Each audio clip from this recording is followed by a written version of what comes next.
মূল্যমান বিচারকরণ কি?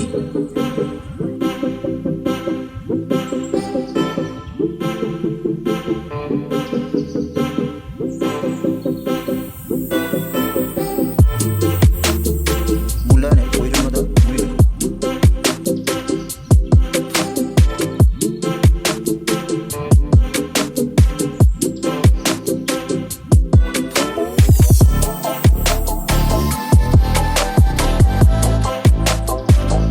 গণিতের ক্ষেত্রে মূল্যায়নের নামগুলি উত্তর হবে 1 নম্বর তাৎক্ষণিক মূল্যায়ন, 2 নম্বর সাময়িক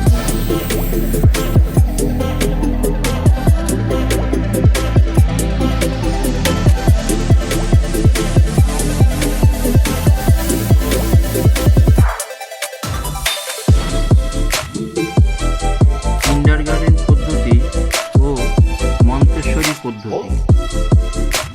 1 নম্বর পয়েন্ট, কিন্ডারগার্টেন একটি দলগত শিক্ষণের পদ্ধতি। মন্তেশ্বরী হলো একটি ব্যক্তিগত শিক্ষণ পদ্ধতি। কিন্ডারগার্টেন শিশুকে সক্রিয় করার জন্য এই পদ্ধতিতে নানা রকম উপহার ব্যবহার করা হয়। আর মন্তেশ্বরী পদ্ধতিতে শিশুকে সক্রিয় করার জন্য ডাইডাক্টিক অ্যাপারেটাস ব্যবহার করা হয়। কিন্ডারগার্টেন পদ্ধতিতে শিক্ষিকার উপর নিয়ন্ত্রণমূলক কিছু দায়িত্বভার দেওয়া থাকে। মন্তেশ্বরী পদ্ধতিতে শিশুকে স্বাধীনভাবে খেলা নির্বাচনের সুযোগ দেওয়া হয়। 4 নম্বর পয়েন্ট, কিন্ডারগার্টেনের পদ্ধতিতে শৃঙ্খলা রক্ষার জন্য শিক্ষার উপরে দায়িত্ব দেওয়া হয়। মন্তেশ্বরী পদ্ধতিতে আত্মশৃঙ্খলা বা স্বতঃস্ফূর্ত শৃঙ্খলার উপর গুরুত্ব দেওয়া হয়। 5 নম্বর পয়েন্ট, কিন্ডারগার্টেন পদ্ধতিতে শিক্ষণের অন্যতম উদ্দেশ্য হল বিশ্ব আত্মার সঙ্গে সংযোগ স্থাপন করা। মন্তেশ্বরী পদ্ধতিতে শিক্ষণের উদ্দেশ্য হল শিশু কর্মনিন্দ্রিয়কে সক্রিয় করা। 4 নম্বর প্রশ্ন, পারদর্শিতা অভিক্ষা বলতে কি বোঝো?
আট নম্বর প্রশ্ন, কিন্ডারগার্টেন পদ্ধতি ও মন্টেসরি পদ্ধতির মধ্যে পার্থক্য লেখো।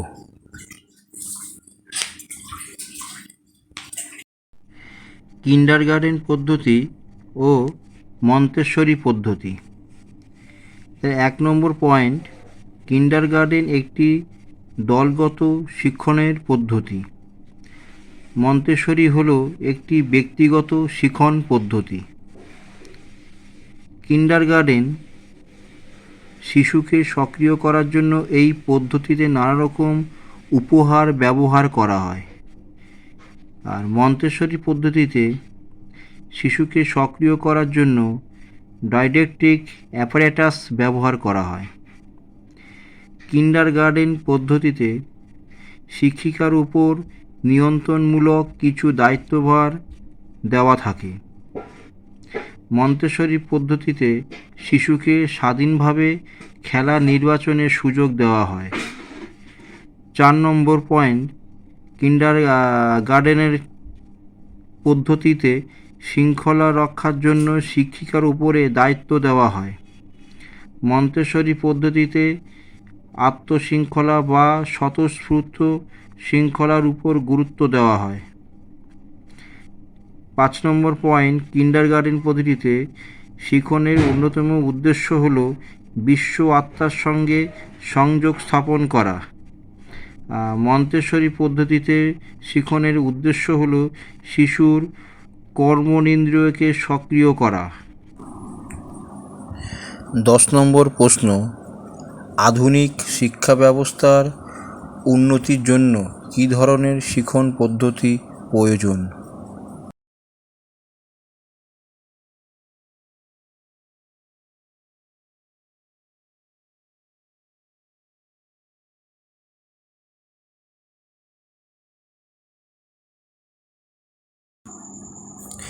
বারো নম্বর প্রশ্ন, মূল্যায়নের দুটি পদ্ধতির নাম লেখো। উত্তর হবে গুণগত মূল্যায়ন ও পরিমাণগত মূল্যায়ন। 13 নম্বর প্রশ্ন, অভিক্ষা কাকে বলে? উত্তর, একটি নির্দিষ্ট বৈশিষ্ট্য বা দক্ষতার পরিমাপের জন্য ব্যবহৃত হয়। পরের প্রশ্ন, মনোযোগ কাকে বলে? কোনো একটি নির্দিষ্ট বিষয় বা বস্তুর উপর মনকে কেন্দ্রীভূত করা। পরের প্রশ্ন, গণিতের ক্ষেত্রে মৌলিক প্রক্রিয়া কী কাজে ব্যবহৃত হয়? উত্তর হবে যোগ বিয়োগ। 16 নম্বর প্রশ্ন, মন্টেসরি শিক্ষণ পদ্ধতি শুরু করেছিলেন কে? উত্তর হবে ডক্টর মারিয়া মন্টেসরি। 17 নম্বর প্রশ্ন, শিশুর দ্বিতীয় গৃহ কোনটি? উত্তর হবে কিন্ডারগার্টেন বা প্লে স্কুল। বৃদ্ধি ও বিকাশের মধ্যে পার্থক্য লেখো। এই কোশ্চেনটা ভালো করে মুখস্থ করবে। Please subscribe my video.